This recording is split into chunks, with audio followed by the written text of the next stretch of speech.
Evening, everyone, and welcome to The Next Revolution. I'm Steve Hilton, and this is the home of positive populism, pro-worker, pro-family, pro-community.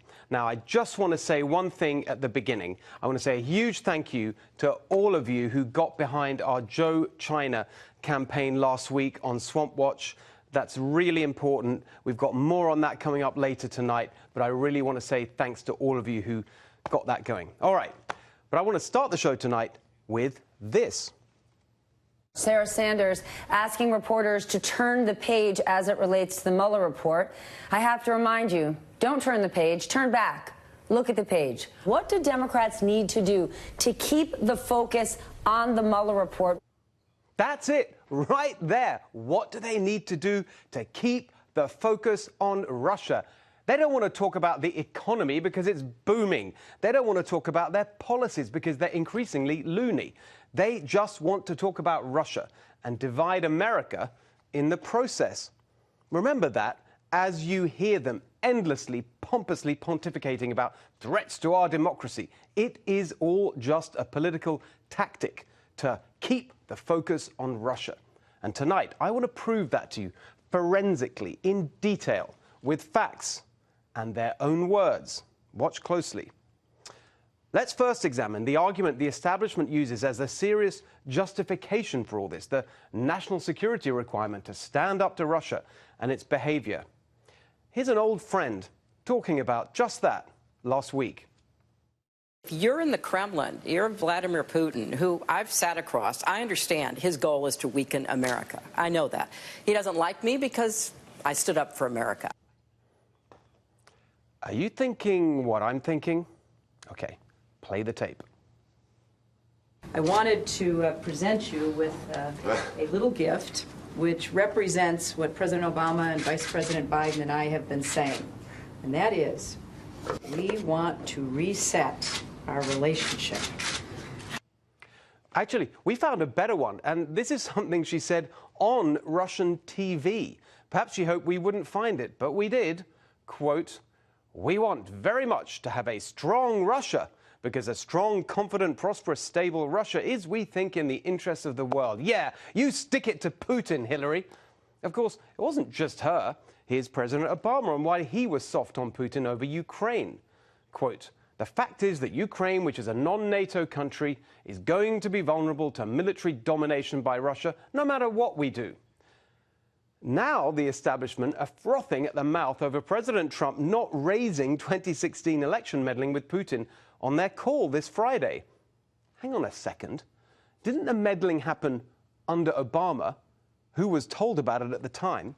What did he say to Putin? He told him to cut it out. I bet Putin was quaking in his boots after that, especially after Obama told the whole world that dictators could get away with anything on his watch after he let Syria flout his red lines on chemical weapons. By contrast, it's Trump who put tough sanctions on Russia, who expelled diplomats, who armed the Ukrainians, and above all, who totally changed America's energy policy in a way that Russia hates. Oh, and who was it who launched an actual cyber attack on Russia over electoral meddling? No, not the craven Obama, but Donald Trump. I think that's a little tougher than cut it out, Vladimir. So let's get real. None of this is about substance or national security or even election meddling. It is pure politics. Remember that tomorrow. We're hours away from the deadline Jerry Nadler has set for the release to Congress of the unredacted Mueller report. The Attorney General, we got a letter late last night refusing to adhere to the subpoena. This is indefensible, and it is part of the attack on American democracy by this administration. He wants the unredacted report. He must have the unredacted report. Democracy depends on it. But he's already got it. Nadler, you total charlatan. There was a report available to you without 3 of the 4 types of redaction in the public version. You didn't even bother to go and look at it. Last week, you just had to walk down the street to the Department of Justice headquarters. It takes 20 minutes, according to Google Maps. This week, it moved right to Capitol Hill. It's literally in your building. The Mueller report, without 3 out of 4 types of redaction, removing the 4th is literally against the law. but you're the one going on about defending democracy. This fuss is all because the Mueller report didn't give the establishment what they wanted. So now they're trying to keep the Russia nonsense going by saying the whole thing is a cover-up by an attorney general who a somewhat unhinged Nancy Pelosi called a liar. He lied to Congress. If anybody else did that, it would be considered a crime. Nobody is above the law, not the President of the United States and not the Attorney General. All right, so this is the moment he supposedly lied.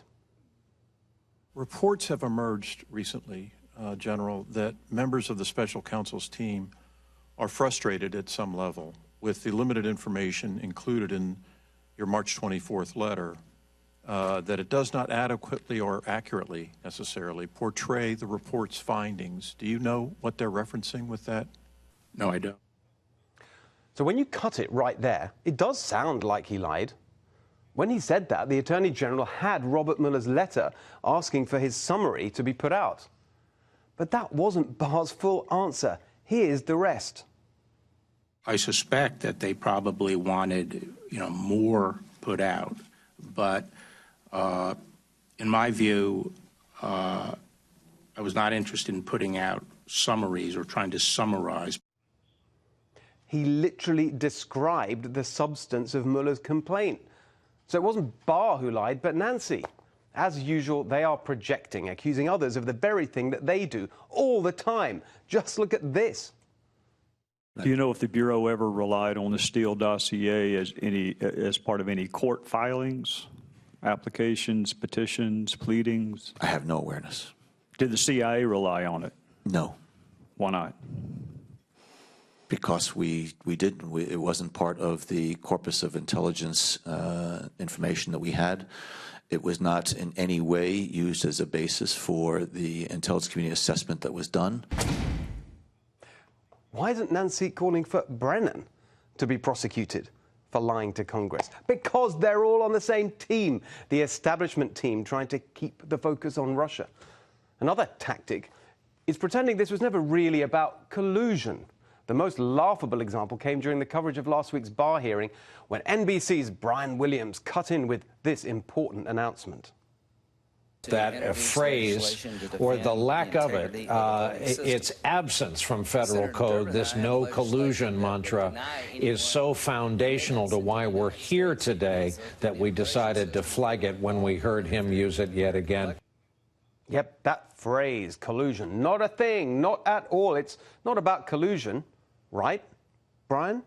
Collusion, collusion, collusion, collusion, collusion, collusion, collusion, collusion. For the record, the president has said collusion on Twitter 94 times.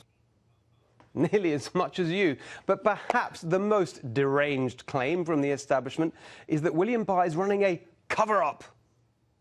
This is Robert Mueller saying, hey, Attorney General Barr, stop lying about my report. And it gives us a ton of new information about how hard Mueller has been fighting to try to get his report out, and how many times and how many ways Barr has been blocking that from happening. Barr covering up Mueller's findings and misrepresenting Mueller's findings and refusing to release Mueller's actual findings, exposing Mueller's personal fight against the Trump administration to try to undo the cover-up of his investigation and his findings. Okay, so publishing something is now covering it up. You know, I think we need to demand that MSNBC boss Phil Griffin stops covering up Rachel Maddow's monologues. America needs to hear what she has to say. Every weeknight at 9 p.m., democracy depends on it. There's Rachel just trying to get her opinion out, and how many times and how many ways that evil Phil Griffin has been blocking that from happening, covering up Rachel Maddow's monologues. Maybe he's secretly working for Sean Hannity or the Russians. But even on its own crazy logic, the cover-up theory makes no sense. According to the deranged establishment, the cover-up was revealed by Mueller's complaint letter.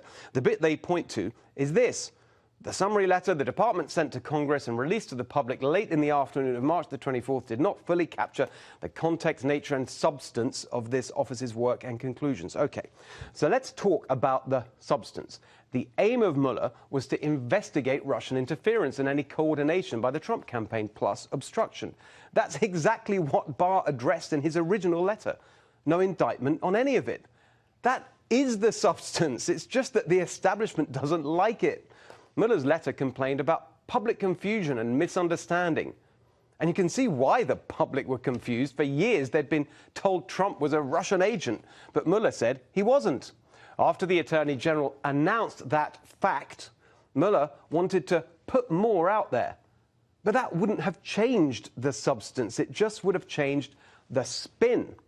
Now, why the hell does Mueller care about any of that? The public understanding, the media coverage, the spin.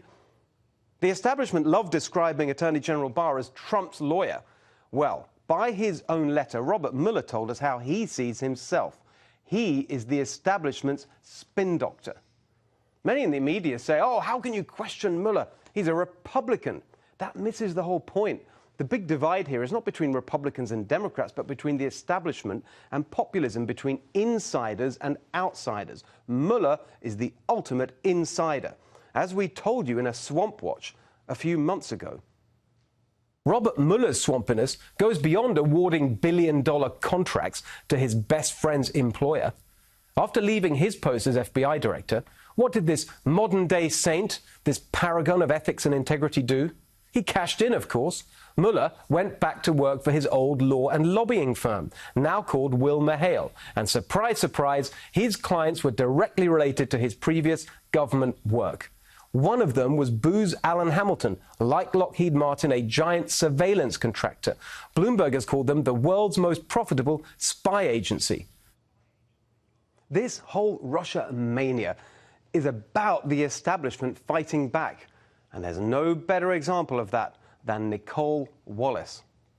And an attorney general who turns out to be Donald Trump of the brain. What do you make of just the complete departure from reality? The Republicans have gone to a land only familiar to diehard viewers of Fox News primetime. Yes, Trump should get the blame, but it would seem that when the people around him become polluted by his lack of any sort of character, that there's reason to worry just as much about those people. Barr is saying, I mean, it's sort of like watching The Princess Bride. Like, up is down and down is up and purple is green and blue is red and the floor is the ceiling and the ceiling is floor. I mean, what was that today? Good question. Nicole Wallace and the rest of her establishment cronies should ask it of themselves. They lie about the Attorney General being a liar. They accuse Trump of being Putin's puppet when they're the ones helping Putin divide America. They condemn talk of deep state spying as a smear, even though there's plenty of evidence for it, while they spent the last 2 years smearing the president as a Russian agent with absolutely no evidence at all. They are the ones, these establishment sycophants, who scream about Trump undermining democracy and the rule of law when it's all them. It's you, Nicole Wallace, it's you, Chuck Todd, it's you, Jerry Nadler, it's you, Adam Schiff, and yes, you, the ridiculous Eric Swalwell, refusing to accept an election and using every trick in the book to overturn its result. That's what this is about, all of it. An arrogant and entitled ruling class that cannot believe the peasants have taken power away from them.